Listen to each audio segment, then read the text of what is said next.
السلام علیکم ناظرین، 3 موضوعات پر آج بات کی جائے گی۔ پہلا ٹاپک ہوگا کہ نیب نے ملک ریاض کے خلاف جو کارروائیوں کا اعلان کیا ہے اور جو عملی طور پر ہو گئی ہیں اس کے کیا مضمرات ہیں، اس کی کیا تفصیل ہے، اور بحریہ ٹاؤن کے جو اثاثہ جات ہیں، جو اس کی پراپرٹی ہے، اس پر کیا اثرات مرتب ہوں گے۔ دوسرا ٹاپک ہمارا ہوگا خیبر پختونخوا میں جو بدترین امن و امان کی صورتحال ہے اور جس میں نوبت یہاں تک پہنچ گئی ہے کہ جو سیکورٹی فورسز کے یا دیگر قانون نافذ کرنے والے ادارے ہیں ان کے افسران اور اہلکاروں کو رات کو سفر کرنے سے منع کر دیا ہے، شناخت بھی ظاہر کرنے سے روک دیا گیا ہے۔ اس پر گفتگو کی جائے گی۔ تیسرا موضوع ہمارا ہوگا قومی سلامتی کمیٹی، جو پارلیمانی کمیٹی ہے قومی سلامتی کی، اس کا جو اجلاس کل ہونے جا رہا ہے، جس میں ہماری جو عسکری قیادت بھی شریک ہوگی اور دیگر جو پارلیمنٹ میں سیاسی جماعتیں ہیں بشمول پاکستان تحریک انصاف، وہ اس میں شامل ہوگی۔ اس کے کیا اثرات مرتب ہو سکتے ہیں، اس کی اہمیت کیا ہے۔ سب سے پہلے ہم جو نیب نے کارروائی کی ہے ملک ریاض کے خلاف، کراچی، لاہور، تخت پڑی، نیو مری اور اسلام آباد میں واقع رہائشی و کمرشل جو عمارتیں ہیں بحریہ ٹاؤن کی، اس کو سیل کر دیا گیا ہے۔ یہ اور ساتھ یہ بھی کہا گیا ہے نیب کی جانب سے کہ بحریہ ٹاؤن میں سرمایہ کاری شہری نہ کریں، اور اگر وہ کریں گے تو اس کے ذمہ دار وہ خود ہوں گے۔ احساب عدالت میں جو آج سماعت ہوئی ہے بحریہ ٹاؤن کے حوالے سے، اس میں کہا گیا کہ یہ ناجائز قبضے کیے ہیں بحریہ ٹاؤن کے ملک ریاض نے اور ان کی جو ٹیم ہے اس نے۔ اس موقع پر جو علی ریاض، ملک ریاض اور سابق وزیر اعلیٰ پنجاب پرویز الہی کے نام پکارے گئے، مگر تینوں جو ملزمان تھے وہ اس وقت موجود نہیں تھے۔ نوٹس جاری کیے گئے ہیں اور یہ مقدمے کی جو سماعت ہے یہ 20 مارچ تک ملتوی کر دی گئی ہے۔ اعلامیہ جاری کیا گیا ہے اس عدالتی کارروائی کا، جس کی جو تفصیلات ہے کچھ میں نے آپ کو اس میں دی ہے، اور پھر یہ بھی کہا گیا ہے کہ مفروروں کو پاکستان واپس لایا جائے، ان کے خلاف کارروائی کی جائے۔ ملک ریاض کے متعلق آپ جانتے ہیں کہ ان کا ایک نیریٹو ہے اس تمام جو عمل ہے، چونکہ یہ کئی مہینوں سے جاری ہے۔ ملک ریاض کہتے ہیں کہ وہ مادہ گواہ بننے کو تیار نہیں ہے، اس کی مزید تفصیل وہ بتانے سے گریزاں ہیں، مگر کچھ لوگ جو اسپیکولیشن کرتے ہیں وہ یہ ہے کہ القادر ٹرسٹ میں عمران خان کے خلاف ان کی گواہی طلب کی جا رہی ہے۔ یہ ملک ریاض کا جو تاثر ہے اس کی بنیاد پر وہ بات کرتے ہیں۔ اس کے علاوہ جو بحریہ ٹاؤن کے جو ترجمان ہیں ریٹائر کرنل خلیل، انہوں نے کہا ہے کہ ہمیں اس متعلق نہیں اطلاع ہے کہ کون سی جائیدادیں سیل کی گئی ہیں، اس کی تفصیل کیا ہے۔ انہوں نے کہا کہ چونکہ عدالتی کارروائی جاری ہے اور جو نیب ہے اس نے یہ ضرورت سے زیادہ ایکٹیو ہو کے کام کیا ہے، اس کی ضرورت نہیں تھی، اور پھر انہوں نے یہ بھی کہا ہے کہ وہ اپنی قانونی جنگ جو ہے وہ جاری و ساری رکھیں گے۔ دوسرا جو ملک ریاض کے خلاف جو بڑا کام سندھ میں ہوا ہے وہ یہ ہے کہ سندھ واٹر بورڈ نے کراچی بحریہ ٹاؤن کی جو پانی کی سپلائی ہے وہ بند کر دی ہے، اور کہا ہے کہ ملک ریاض کے خلاف 14 ارب روپے کے واجبات ہیں، اور اس حوالے سے جب وہ پے نہیں کریں گے تو ان کے خلاف یہ کارروائی جاری رہے گی۔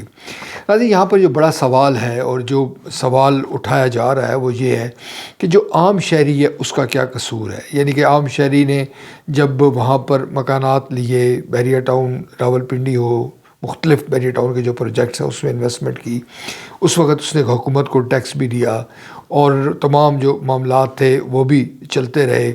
بجلی کے وہ بل بھی ادا کرتا رہا، گیس کے بل بھی ادا کرتا رہا۔ اب اچانک سے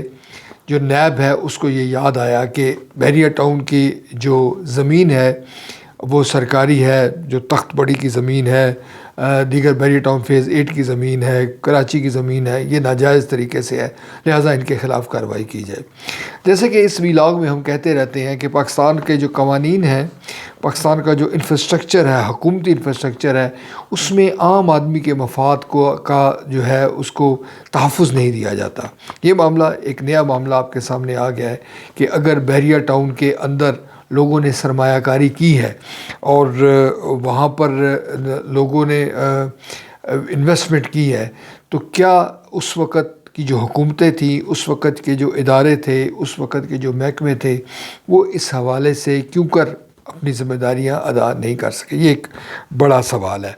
اور اس حوالے سے جو لوگوں کے مفادات کا تحفظ ہے وہ کرنا بہت ضروری ہے، اور یہ جو متعلقہ ادارے ہیں ان کو اس حوالے سے اپنی ذمہ داریوں کا احساس کرنا چاہیے۔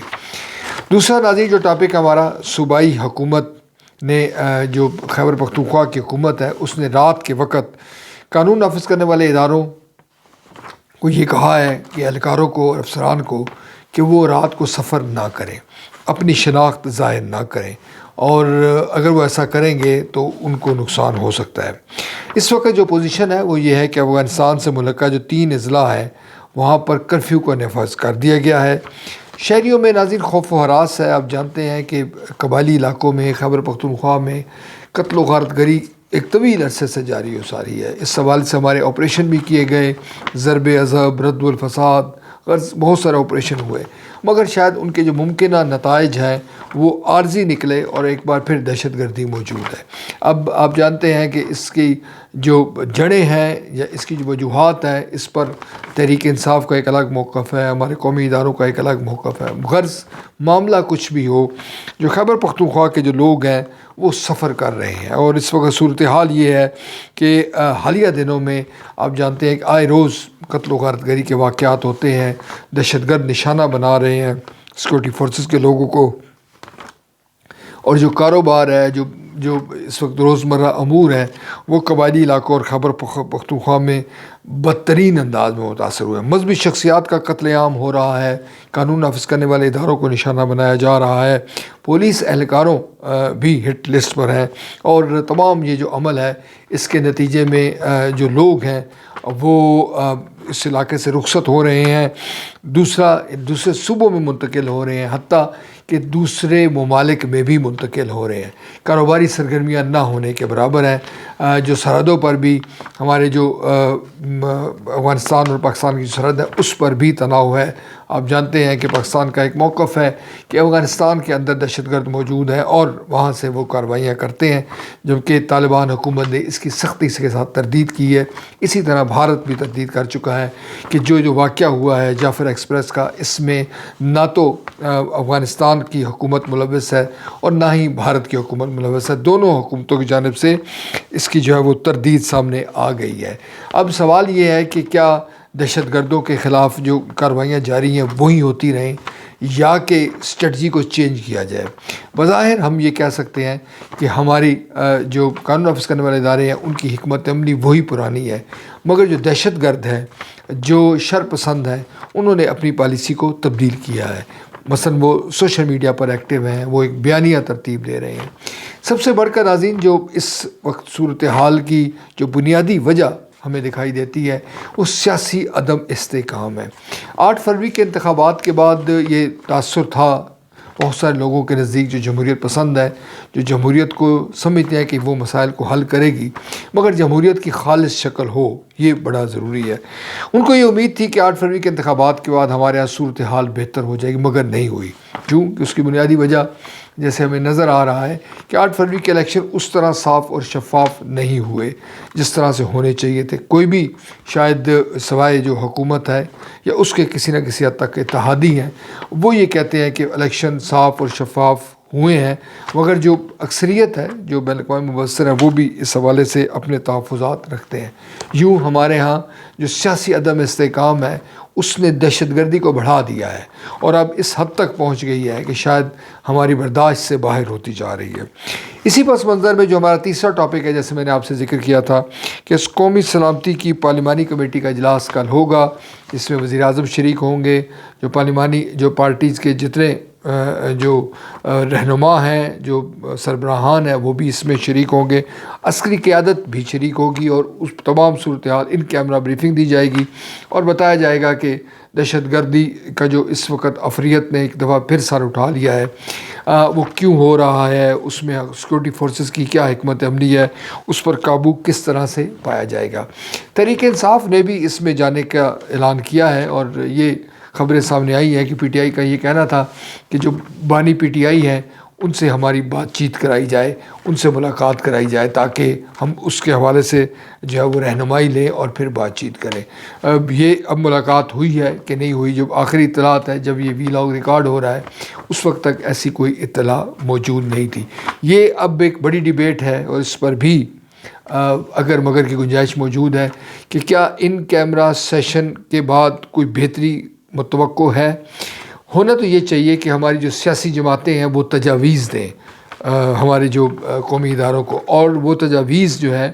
وہ قومی میڈیا میں بھی سامنے آنی چاہیے، تاکہ یہ آن دی ریکارڈ رہ جائے کہ کیا جو تجاویز تھی ان پر کس حد تک عمل درآمد ہوا ہے۔ جب تک کولیکٹیو وزڈم نہیں ہوگا،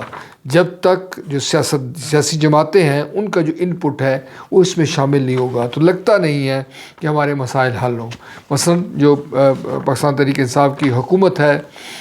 KPK میں، عادی امین گنڈا پور، وہ کہہ چکے ہیں کہ وہ ایک وفد بھیجنا چاہتے ہیں کابل میں، وہ بات چیت کرنا چاہتے ہیں، وہ گفت و شنید سے ان مسائل کو حل کرنا چاہتے ہیں، وہ کوئی بڑا آپریشن نہیں چاہتے۔ وہ بنو میں آپ کو یاد ہوگا کہ اس وقت بھی انہوں نے کہا تھا۔ تو کیا ایسی بات نہیں ہے کہ جو سیاسی پارٹیز ہیں، جو سیاسی عمل ہے، ان کو آگے بڑھایا جائے تو ہم کوئی شاید اس میں بہتری کی کچھ گنجائش موجود ہو سکتی ہے، وگرنہ جو طاقت کا استعمال ہے جو ہم آپریشن کر رہے ہیں اس سے تو نتائج ہمارے حق میں نہیں نکل رہے۔ ناظرین، یہ بھی ہمیں سمجھنے کی ضرورت ہے کہ اس وقت جو پاکستان میں جو معاشی صورتحال ہے، جو سیاسی صورتحال ہے، وہ دہشت گردی کی جو صورتحال ہے، خیبر پختونخوا، یہ بلوچستان ہے، یہ آپس میں لنکڈ ہے۔ یہ تمام جو مسائل ہیں یہ آپس میں نتھی ہیں۔ ایسا نہیں ہے کہ یہ دہشت گردی ہی جاری ہے۔ دہشت گردی کی وجوہات کیا ہیں؟ سیاسی عدم استحکام ہے، ہماری جو خارجہ پالیسی رہی ہے، ہماری جو افغان پالیسی رہی ہے، یہ تمام معاملات اس سے متاثر ہیں، اس سے لنکڈ ہو رہے ہیں۔ تو ضرورت اس بات کی ہے کہ ان تمام امور کو بہتر بنانے کی ضرورت ہے، اور اس میں میں نے جیسے ذکر کیا کہ جو سیاسی قیادت کی زیادہ جب ان پٹ شامل ہوگی تو یقیناً آپ دیکھیں گے کہ یہ رزلٹ اورینٹڈ ہوگی، اور ہماری اگر پالیسیاں جو ہمارے ماضی میں پالیسیاں یا اب جو چل رہی ہیں اگر ان میں تبدیلی لائیں گی، سیاسی جماعتیں لائیں گی، سیاسی قوتیں لائیں گی، سیاسی رہنما لائیں گے، تو آپ دیکھیں گے کہ ہماری مشکلات میں، ہمارے مسائل میں بڑی حد تک جو ہے وہ کمی واقع ہو سکتی ہے۔